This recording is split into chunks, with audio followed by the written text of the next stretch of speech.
saludar Adelante, a todos maestro. al tiempo. Hola amigos, ¿cómo están? Bienvenidos a un programa más de Aquí Entre Amigos con mis adorables hermanos Raúl Quintanilla y Pepe Newman. ¿Cómo están? Bien, mi Bien, querido mi ¿Qué señor. tal Carlos. el fin de semana? Usted triste por los Dodgers. Yo Me también. da mucha pena, pero ahora también. llegó un equipo que se llama los Indios de Cleveland, que ojalá les vaya muy bien. ¿Cuánto va que gana Chicago? Eh, eh, no podemos, maestro. Tuvo mejor el mejor récord de todos. Pues sí, pero una serie mundial todo se modifica. ¿Cuánto le dan de domingo, doctor? Yo me quedo atónito de ver su cultura deportiva. Mi ignorancia es abismal. Bueno, hoy vamos a hablar de otra cosa. Estuve en Los Ángeles esta semana, me tocó ver el debate en casa de unos amigos en Los Ángeles. Se ve de otra forma porque es más divertido. Y me puse a pensar que qué pasa si analizamos la campaña de Donald Trump las últimas 2 semanas en que ha bajado, bueno, Hillary ha subido su ventaja a 7 puntos. Las encuestas de votos electorales hoy ya tiene Hillary 272. Los estados de Arizona, de Nevada y de Ohio ya no son rojos, ya son cafés de indecisos en las encuestas. Estados que eran netamente republicanos. Y parece que le va a ir muy mal a este señor Trump. Lo de las mujeres que dijeron que obviamente sí dijo el comentario, él dijo que fue un tema de hombres en un casillero, en un vestidor, ¿no? Así platicamos los hombres, man. Sí, y LeBron James le contestó, perdón, nosotros en los casilleros respetamos a las mujeres. Lo que es increíble de todo esto es que los fieles seguidores de Trump le creen a Trump. Vi un programa especial que fue divertidísima, que se llamó El Día Después de la elección de derrotados. ¿Qué ha pasado? ¿No? Walter Mondale fue al súper con su mujer a Costco, no lo saludaba ni un perro. O sea, iba en su carrito en Costco, feliz de la vida, se acabó el milagro.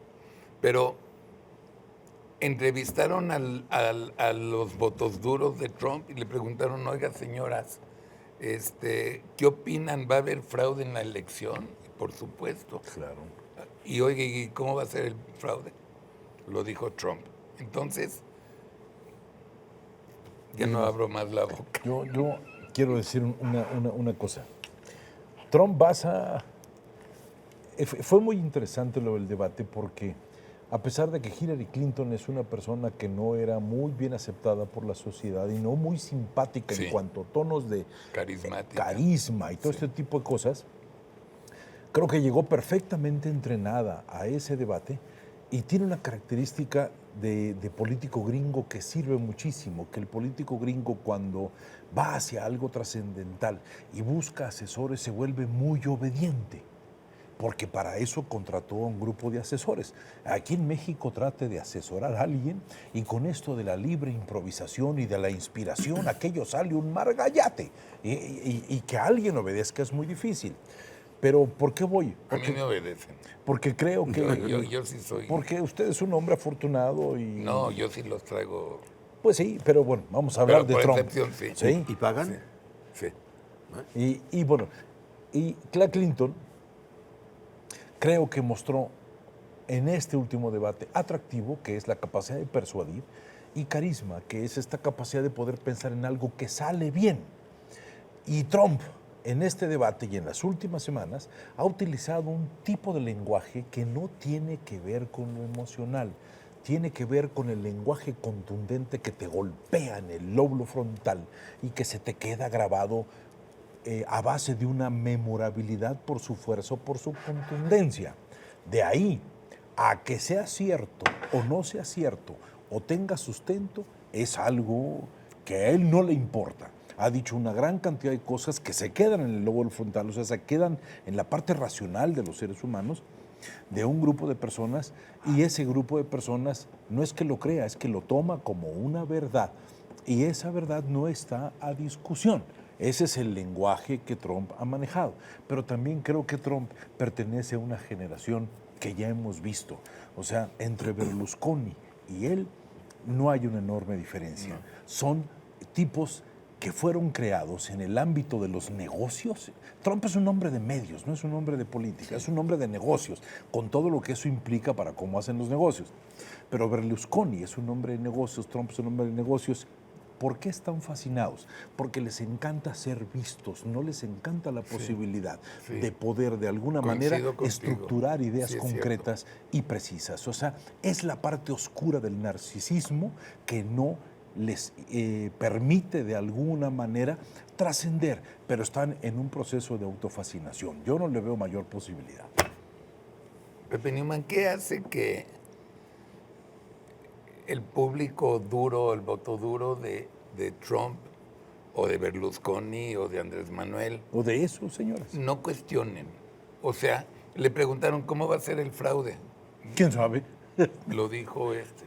Pero de que va a haber, te va a haber. juro por la Biblia que va a haber fraude. Yo creo, decía que tiene que ver con dos cosas. Una es la forma como aventuran las frases, ¿no? Si se habla con contundencia y se estructuran frases no expuestas a la confrontación con la realidad, ¿no? Son frases invulnerables, ¿no? Tipo, si te rascas tienes comezón y si no te rascas la tienes pero te aguantas. De todas maneras tienes comezón, ¿no? No es lo mismo decir tienes comezón que yo creo que tienes comezón. Yo creo que hay una forma de decir las cosas categórica, ¿no? Que, como dice Raúl, impactan de esa forma y la gente tiende, ¿no? O le cree o no le cree, ¿no? Habrá quien no y habrá quien sí. Los que sí no se van a preguntar el razonamiento detrás de la frase, sino simplemente le creen. La otra es, yo creo que es el contenido, y el contenido en este caso tiene que ver, a mi juicio, con que en efecto el sueño americano se ha acabado, y se ha acabado para muchos americanos, ¿no? Y él está hablando a esos, ¿no? Aquellos que en los últimos 25 años han visto perder el sueño americano, han visto perder sus posibilidades, han visto perder el sueño en el que fueron educados, ¿no? Lo paradójico de Trump, a mi juicio, es que él le echa la culpa, digamos, de todo este empobrecimiento a la política exterior, concretamente a la política Hillary comercial y a la migración. Y a Hillary, sí. Claro, porque Hillary ha sido un personaje, Estado, ¿no? A lo largo de todo este tiempo. Y yo creo que le viene muy bien tener un personaje que lo fue porque hay una inculpación directa, ¿no? Si yo inculpo eso y tengo la facilidad de que tú has sido participante de esto, me permite inculparte a ti, ¿no? Con todo, yo creo que no deja de ser interesante el fenómeno que haya llegado hasta donde llegó. Un candidato que se pelea con la propia dirigencia de su partido y sin embargo llega, pues es de llamar la atención. Un candidato que en el camino sus propios partidarios, digamos, personajes líderes de su partido, se van bajando del camión y sin embargo sigue, pues es de llamar la atención, ¿no?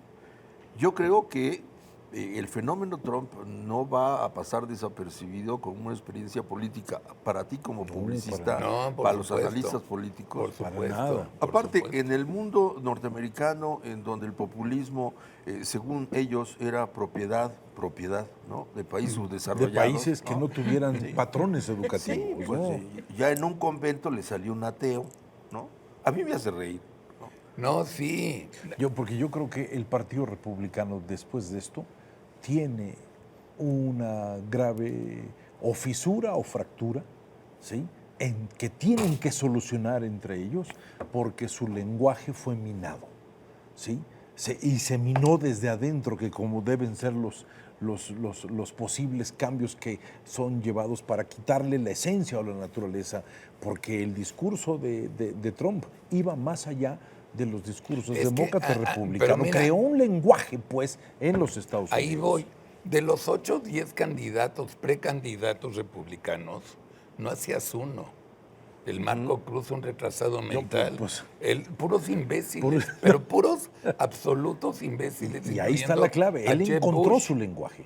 Y los barrió, los hizo tal como y a lo 8 mejor, maestro, 11 políticos de carrera. Y a lo mejor, maestro, no solamente es lo que dice el doctor Newman, sino que realmente se ve la naturaleza de la condición humana que tiene esa parte adentro de ellos de mucho rencor envejecido, de mucho tiempo guardado, que con base en un posible nivel democrático de mantener en cierto lenguaje las cosas, muchas verdades se callaron, ¿sí?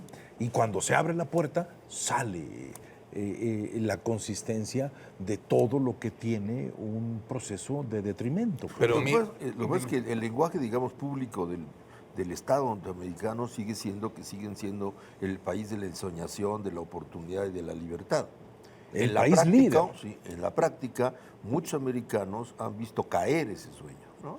El mejor argumento de todo esto lo ha ido construyendo y mostrando Noam Chomsky, ¿no? Como el sueño americano, ¿no? It's over, ¿no?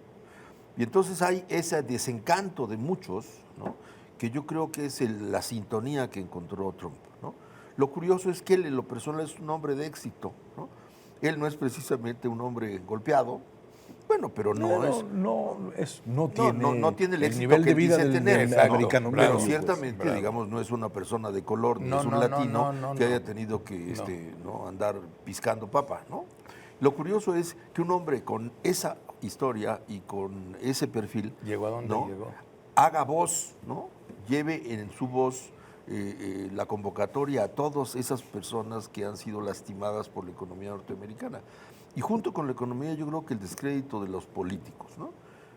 Es decir, el gobierno norteamericano salvó a los bancos de la crisis, ¿no? Lo cual le costó a mucha gente su casa, su patrimonio, su empobrecimiento, ¿no?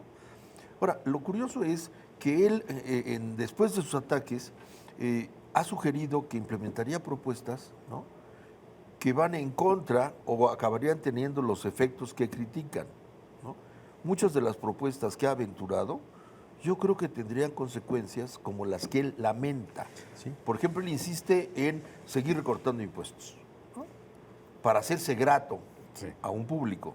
Sin embargo, es el recorte de los impuestos lo que ha polarizado el ingreso en los Estados Unidos. Es Por que ejemplo, el problema no es en una campaña, no es tanto las ideas políticas que logres No, no es verdaderamente relevante. traslucir. No son es relevantes. cómo comunicas Exacto. y cómo tocas la parte del córtex, o sea, la corteza cerebral para que queden las frases y la parte emocional para que quede los sentimientos que se necesitan y tú puedas llevar ese camino. O sea, en estos momentos lo interesante es el gran estudio de lo que van a significar de aquí en adelante las posibles campañas en el mundo, pues. ¿no? Pues yo con mucha sutileza les diría No voy a decir alguna barbaridad. que ya se acabó el programa. No, Sí, nada más agregaría una cosa, ya es irrelevante a los gringos que antes sí se persinaban, ya es irrelevante que un candidato reconozca que no paga impuestos, ya es irrelevante, ya es irrelevante que tiene muchas señoras, ya no es relevante, ya ahora lo que llama la atención es su personalidad, sin importar el contenido, como eso tú es decías. todo. Eso O es sea, al lo fin de tremendo. cuentas, la personalidad se está convirtiendo en el tesoro cuando la personalidad es la forma estructurada de poder fascinar a base de cosas que no tienen sustento. ¿querrías decir que el discurso de Trump ha derribado la pudibundez? La de seguro. Seguro. Igual en Pero en los muchos Maduros lados, y maestro. todas partes. O sea, yo creo que con eso empezó para mí el gran italiano Berlusconi Sí. diciendo, Era un genio. pero aquel como Un era genio. pícaro, pues, Sí. y era italiano, pues pensaban que era normal, Sí, pues, ¿no? sí. Nunca lo pensaron en Estados Unidos. Gracias Raúl Quintanilla. Gracias Pepe. Gracias, mi querido Carlos. Gracias a nuestro staff. Perdón que nos colgamos un minuto, pero estuvo divertido. Tengan la mejor semana de su vida. Nos vemos el próximo lunes, Dios mediante. Buenas noches.